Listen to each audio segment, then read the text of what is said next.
بسم اللہ الرحمن الرحیم۔ السلام علیکم ورحمۃ اللہ وبرکاتہ۔ حضرت عیسیٰ علیہ السلام اللہ تعالیٰ کے نبی تھے۔ حضرت عیسیٰ علیہ السلام کے ماننے والوں کو عیسائی کہتے ہیں۔ ہم مسلمان بھی انہیں اللہ کا نبی ہونے پر ایمان رکھتے ہیں۔ حضرت عیسیٰ علیہ السلام کے بارے میں بہت کم معلومات حاصل ہوئی ہیں۔ آپ یروشلم کے قریب ایک گاؤں ناصرہ میں کنواری مریم کے بطن سے پیدا ہوئے۔ حضرت عیسیٰ علیہ السلام کے حوالے سے ہمیں حضرت مریم کے بارے میں بھی جاننا ضروری ہے۔ تاریخ کے مطالعہ سے معلوم ہوتا ہے کہ آج سے 2000 سال پہلے بیت المقدس کے آس پاس کے علاقہ میں ایک بزرگ رہتے تھے جو نہایت پرہیزگار تھے اور بہت زیادہ عبادت کرتے تھے۔ ان بزرگ کا نام عمران تھا اور ان کی بیوی کا نام حنا تھا۔ یہ خاتون بھی نہایت نیک اور پارسا تھی، ہر وقت اللہ کی یاد میں مشغول رہتی۔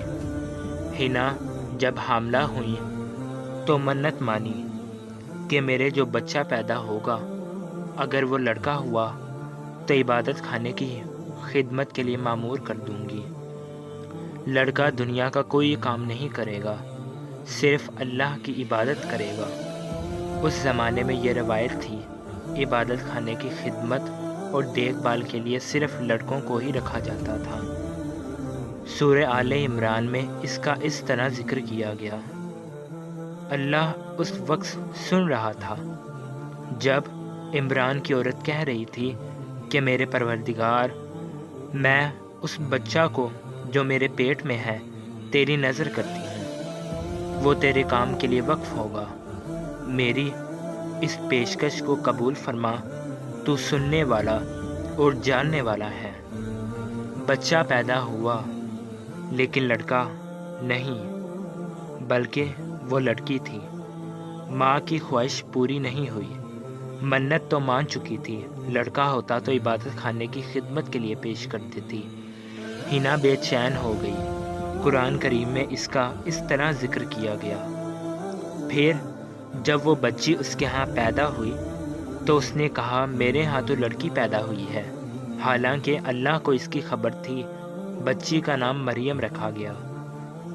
اس نے کہا میں اسے اور اس کی آئندہ نسل کو شیطان مردود کے فتنہ سے تیری پناہ میں دیتی ہوں۔ مریم عام بچیوں کی طرح نہیں تھی، بلکہ اللہ نے خاص سعادت بخشی تھی۔ اللہ نے اس بچی کو برگزیدہ بنایا۔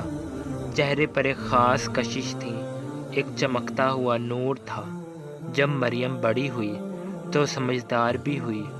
اسے بیت المقدس کی عبادت کا، جسے ہیکل کہتے ہیں، حوالے کر دیا گیا۔ وہ رات اور دن ذکر الہی اور عبادت میں مشغول رہنے لگی۔ حضرت مریم نیک اور معصوم تھی، اخلاق بھی بہت اچھا تھا۔ اسی کی بدولت عبادت گاہ کا ہر خادم احترام کرتا تھا۔ ہر خادم کی یہ خواہش تھی کہ مریم اس کی سرپرستی میں رہے اور اس کی دیکھ بھال کرتا رہے۔ ہر خادم یہ سعادت حاصل کرنا چاہتا تھا۔ مریم اپنے حسن اخلاق اور اچھی عادتوں سے خادموں اور کاہنوں کے دلوں میں گھر کر گئی۔ حضرت مریم کو پرورش کرنے والا کوئی نہیں تھا۔ باپ جس کا نام عمران تھا پہلے ہی فوت ہو چکا تھا۔ یہی وجہ تھی کہ مریم کا کوئی پرسان حال نہ تھا۔ حضرت زکریہ علیہ السلام بھی اسی عبادت گاہ میں زندگی گزار رہے تھے اور عبادت کرتے وہ رشتہ میں مریم کے خالو لگتے تھے۔ ان کی بھی خواہش تھی کہ مریم ان کی سرپرستی میں رہے۔ سرپرست بننے کی سب کو خواہش تھی، اب اس کے لیے کیا کیا جائے؟ سوچ بچار کے بعد قرعہ ڈالا گیا تو ہر مرتبہ حضرت زکریہ علیہ السلام کا ہی نام آتا، تو انہوں نے ذمہ داری قبول کر لی۔ اس بارے میں قرآن مجید میں ارشاد ہوتا ہے، آخر کار اس کے رب نے اس لڑکی کو بخوشی قبول کر لیا، اسے بڑی اچھی لڑکی بنا کر اٹھایا اور زکریہ کو اس کا سرپرست بنایا۔ چنانچہ حضرت مریم نیک اور عبادت کرنے والوں کے درمیان پروان چڑھی۔ آپ بھی بہت زیادہ عبادت میں مشغول رہتی تھیں اور اللہ کا دن رات ذکر کرتی تھیں۔ جب بڑی عمر کو پہنچی تو بہت کم باہر نکلا کرتی تھیں۔ آپ کو غیب سے کھانا ملتا تھا۔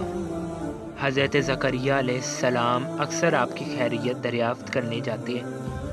ایک دفعہ حضرت زکریہ علیہ السلام نے دیکھا کہ آپ کے پاس کھانے کا سامان رکھا ہوا ہے۔ آپ پوچھتے کہ یہ کھانا کہاں سے آیا ہے؟ تو مریم جواب میں فرماتی کہ یہ اللہ نے بھیجا ہے، جیسا کہ قرآن پاک میں ارشاد ہے۔ زکریہ جب کبھی اس کے محراب میں جاتے تو اس کے پاس کچھ نہ کچھ کھانے پینے کا سامان رکھا ہوا پاتے۔ زکریہ نے پوچھا، مریم یہ تیرے پاس کہاں سے آیا ہے؟ وہ جواب دیتی، اللہ کے پاس سے آیا ہے۔ اللہ جسے چاہتا ہے بے حساب دیتا ہے۔ حضرت مریم ہر وقت عبادت میں مشغول رہا کرتی تھیں۔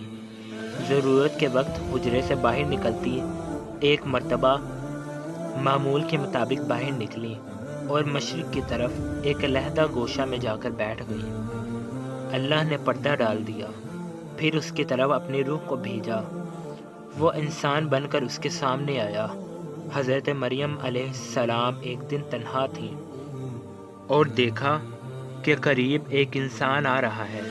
اس سے مریم نے کہا کہ میں تجھ سے رحمان کی پناہ مانگتی ہوں اگر تو پرہیزگار ہے۔ اس نے کہا کہ تیرے رب کی طرف سے بھیجا گیا ایک فرشتہ ہوں تاکہ تجھے ایک پاکیزہ لڑکے کی خوشخبری سناؤں۔ مریم نے کہا، ایسا کیوں کر ممکن ہے؟ میرے قریب کوئی انسان نہیں آیا۔ فرشتے نے کہا کہ میرے رب کے نزدیک سب کچھ ممکن ہے، وہ کائنات کا مالک ہے۔ کچھ عرصہ کے بعد حضرت عیسیٰ علیہ السلام کے پیدا ہونے کے دن قریب آ گئے تو حضرت مریم خوف زدہ ہو گئی اور خیال کیا کہ کہیں ایسا نہ ہو کہ میں بدنام ہو جاؤں اور لوگ مجھ پر شک کریں۔ ایک ویران جگہ جا کر ایک ٹیلے پر رہنے لگی۔ اس جگہ کھانے پینے کا کوئی سامان نہ تھا، اس لیے بہت زیادہ پریشان ہوئی۔ غیب سے آواز آئی، غم نہ کر، تمہارے رب نے تمہارے لیے ایک چشمہ جاری کر دیا۔ یہاں خرما کا ایک درخت بھی ہے، اس کے تنا کو ہلاؤ، خرمے جھڑیں گے، اسے کھاؤ اور پیو اور اپنی آنکھیں ٹھنڈی کرو۔ حضرت مریم تنہائی کی زندگی گزارنے لگی۔ جب بھوک لگتی خرما کھاتی اور چشمہ سے پانی پیتی۔ وقت پورا ہوا تو لڑکا پیدا ہوا۔ واپس حجرے کی طرف آئیں۔ جب لوگوں کو معلوم ہوا تو آپ کا مذاق اڑانے لگے، آپ پر آوازیں کسنے لگے۔ اے ہارون کی بہن، نہ تیرا باپ برا تھا نہ ماں بری تھی، تو نے تو رسوائی مول لے لی۔ بدنامی سے آپ کو دکھ پہنچا۔ لوگوں کو بے گناہی کا یقین دلاتی آپ نے تنگ آ کر لوگوں سے کہا کہ یہ دودھ پیتا بچہ میرے بارے میں سب کچھ بتا دے گا۔ پھر بچہ کی طرف اشارہ کیا۔ لوگوں نے کہا، یہ کس طرح ممکن ہے کہ یہ بچہ باتیں کرے گا؟ بچہ نے بولنا شروع کیا، میں اللہ کا بندہ ہوں، اس نے مجھے کتاب دی، مجھ کو نبی بنایا اور برکت والا بنایا۔ جب تک میں زندہ ہوں مجھ کو میری ماں کا خدمتگار بنایا۔ اس نے مجھ کو نماز اور زکوٰۃ کا حکم دیا۔ اس نے مجھ کو سرکش اور بدبخت نہیں بنایا۔ مجھ پر سلام ہے۔ جس روز میں پیدا ہوا، جس روز میں مروں گا، جس روز میں زندہ کر کے اٹھایا جاؤں گا۔ میں عیسیٰ بن مریم ہوں، سچی بات کہہ رہا ہوں۔ جب کوئی کام کرنا چاہتا ہے تو بس اس کو اشارہ کر دیتا ہے، ہو جا، وہ ہو جاتا ہے۔ بے شک اللہ میرا اور تمہارا رب ہے، اسی کی عبادت کرو، یہی سیدھا راستہ ہے۔ یہ حضرت عیسیٰ علیہ السلام کی گواہی تھی اور بچے کا بات کرنا بہت بڑا معجزہ تھا۔ اللہ تعالیٰ فرماتا ہے، بے شک عیسیٰ کی مثال اللہ کے نزدیک آدم کی سی ہے۔ اللہ نے مٹی سے اسے بنایا جس طرح اللہ نے بغیر باپ کے آدم کو پیدا کیا، اپنی روح پھونکی، اس طرح اللہ نے بغیر باپ کے حضرت عیسیٰ علیہ السلام کو پیدا کیا اور روح پھونکی۔ حضرت عیسیٰ علیہ السلام بڑی عمر کو پہنچے تو لوگوں کو نیکی کی دعوت دینے لگے۔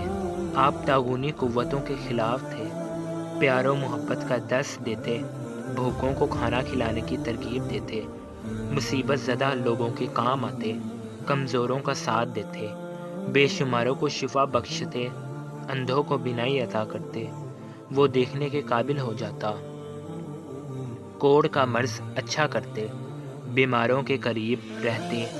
آپ نے فرمایا، میں مادر زدہ، اندھوں اور کوڑ کے مریضوں کو شفا بخشتا ہوں۔ اللہ کے حکم سے مردے کو زندہ کر لے، بیماروں کی عبادت کرتے۔